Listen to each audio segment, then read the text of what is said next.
yavuze ati ntabwo twakora ikosa ryo gufata umukinnyi udafite ibyangombwa ngo tumushyire mu kibuga, uretse kuba tutaba twubahirije amategeko ya Ferwafa, ntitwaba twubahirije amategeko ya FIFA, ntitwaba twubahirije amategeko ya CAF. Ibyo bintu turabizi neza. Nkuko ubivuze neza, arakomeza avuga ati nkuko mubivuze neza, Ani Elija ari muri kampu y'Amavubi. Ikindi kandi nta byangombwa arabona, ariko turimo turabikurikirana mu gihe gitoya, mu gihe gito gishoboka, dushobora kuzaza tubabwira tuti Ani Elija yemerewe gukinira Amavubi. Baramubaza bati none se ibyo byangombwa biramutse bitabonetse kandi uwo mukinnyi yaraje, murumva mutaba muri guhombya igihugu cyangwa se amafaranga mwamutakajeho atabapfuye ubusa? Reka tubasuhuze kandi tubifurize gukomeza kugubwa neza cyane bakunzi ba La Grace Africa. Twizera ko aho muri hose mumeze neza cyane. Imana ikomeje kubarinda, Imana ikomeje kubaha intambwe zituma mugira ku byo mwifuje kugeraho muri uno mwaka ndetse no muri ubu buzima. Twizera ko rero mukomeje kugubwa neza cyane, ibintu ari amahoro, kandi nubwo waba utameze neza reka nkubwire ni humura, uyu munsi biba bimeze nabi, ejo bikagenda neza, waba bimeze neza ejo bikagenda nabi. Kuri ino si ni gatebe gatoki, ni hasi hejuru, ni ewana, ni ups and down, niko nkunda kubivuga. Ubwo rero mujye mukomeza mwihangane, abatameze neza kandi n'abameze neza nabo bagende bafashe abameze nabi, kugira ngo dukomeze tubane cyangwa se dukomeze tubeho kuri ino si iba itoroshye. Uyu munsi rero kuri La Grace Africa nkuko mubimenyereye, nta kindi twiganirira uretse umupira w'amaguru. Uyu munsi rero n'ubundi twibereye hano iwacu, turivugira byinshi bigezweho hano iwacu mu Rwanda, ariko ndashaka kumara by'umwihariko impungenge, ariko ndifashisha cyane amagambo ya perezida wa Ferwafa yitwa Munyentwari Alphonse yatangaje kuri rutahizamu Ani Elija.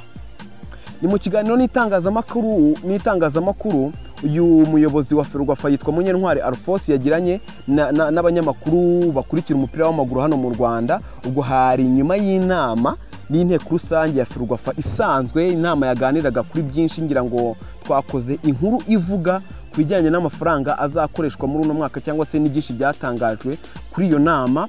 Ariko nyuma y'iyo nama habayeho ikiganiro n'itangazamakuru, niko kubazwa rero ikibazo kigira kiti: nyakubahwa perezida wa Ferwafa, twagiye twumva amakesi agiye atandukanye yavugaga ku bakinnyi bagiye bakinira amakipe y'ibihugu kubera kutuzuza ibyangombwa bagahanwa.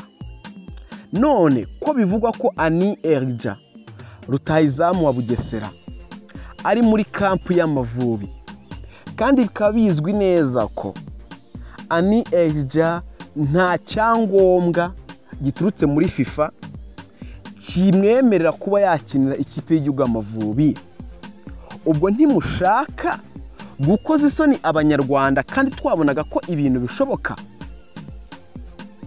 Nuko perezida, umva icyo cyari ikibazo gikomeye koko. Umuntu ari mu ikipe y'igihugu, nta cyangombwa na kimwe afite kimwemera ko ari yakina ikipe y'igihugu Amavubi, kandi ayirimo. Ejo bundi mu kwa gatandatu nibwo ikipe y'igihugu Amavubi izajya gukina na Benin. None ibyo mushaka gukora ni ibiki? Mushaka ko mukoze isoni abanyarwanda kandi tubashyigikiye tubari inyuma? Nibyo rero perezida Munyentwari Alphonse, akaba perezida wa Ferwafa, yahagurutse aravuga ati murakoze kubaza icyo kibazo, ariko ndagira ngo mare impungenge abanyarwanda n'abakunzi b'Amavubi muri rusange. Bitewe n'iki? Yavuze ati ntabwo twakora ikosa ryo gufata umukinnyi udafite ibyangombwa ngo tumushyire mu kibuga, uretse kuba tutaba twubahirije amategeko ya Ferwafa, ntitwaba twubahirije amategeko ya FIFA, ntitwaba twubahirije amategeko ya CAF. Ibyo bintu turabizi neza. Nkuko ubivuze neza, arakomeza avuga ati nkuko mubivuze neza, Ani Elija ari muri kampu y'Amavubi. Ikindi kandi nta byangombwa arabona, ariko turimo turabikurikirana mu gihe gitoya, mu gihe gito gishoboka, dushobora kuzaza tubabwira tuti Ani Elija yemerewe gukinira Amavubi. Baramubaza bati none se ibyo byangombwa biramutse bitabonetse kandi uwo mukinnyi yaraje, murumva mutaba muri guhombya igihugu cyangwa se amafaranga mwamutakajeho atabapfuye ubusa? Perezida arakomeza aravuga ati ntabwo yaba yarapfuye ubusa. Bitewe n'iki? Bitewe n'uko n'ubundi ahari arimo arafasha abakinnyi gukora imyitozo. Yakomeje aravuga ngo n'ubundi abahamagawe bose ntabwo ariko bose bazajya gukinira ikipe y'igihugu. Hari abazatorwamo, hanyuma abashobora kugenda bakagenda, abadashobora kugenda bakagira gute bagasigara. Yavuze ati rero umutoza aramutse ashimye Ani Elija, kandi Ani Elija akaba afite ibyangombwa byuzuye, twajyana cyangwa se nabo bajyana bakajya gushaka tike yo gukina igikombe cy'isi kizaba muri 2026, kandi batanamutora. Ibyo bishobora kubaho, Ani Elija atatorwa cyangwa se yaba yashimwe ariko ibyangombwa bikaba birihari, nawe agasigarana na babandi n'ubundi umutoza atashimye ko bagira gute bakomezanya.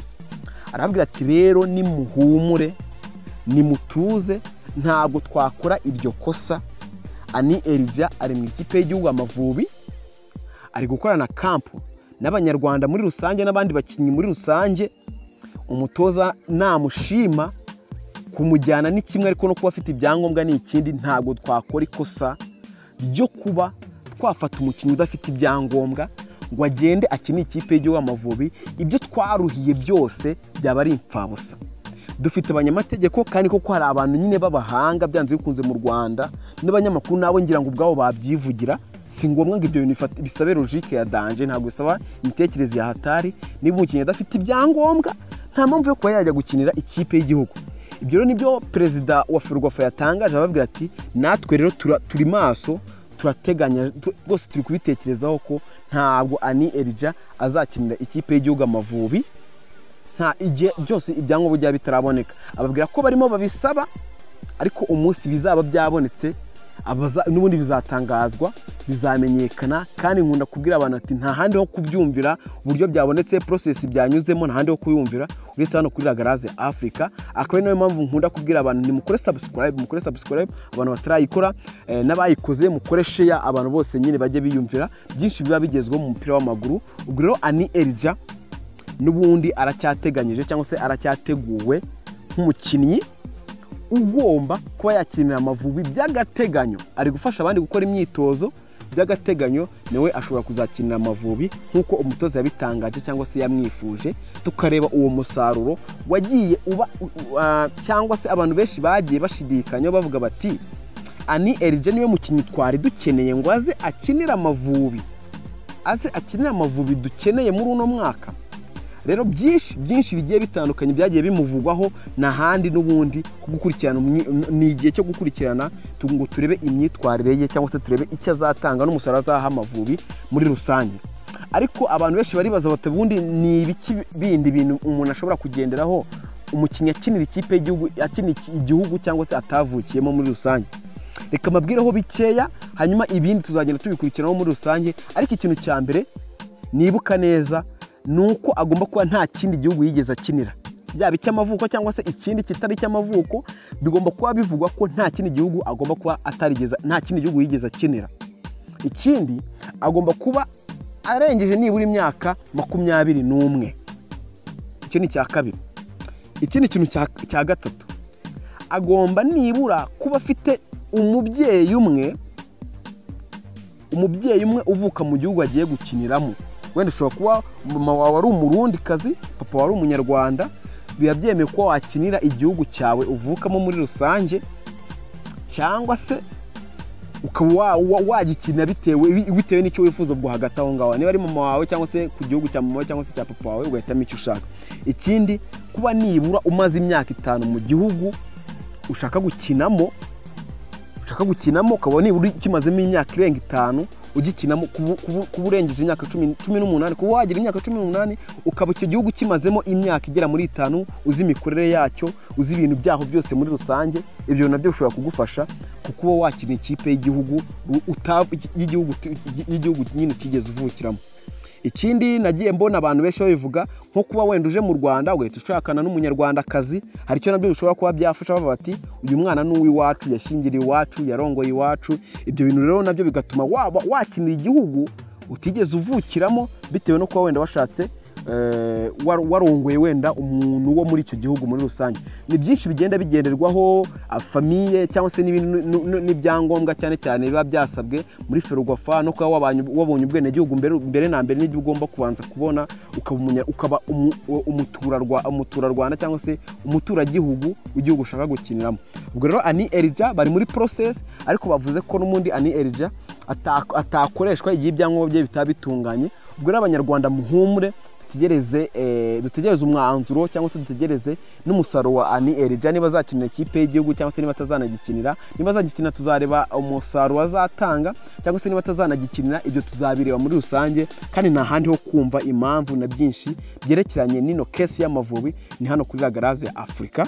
Tubashimiye rero kuba mwabanye natwe, Imana ibahe umugisha, mukomeze kugubwa neza, i blessing inzira zanyu, muhahe muronke, turabakunda cyane. Ciao.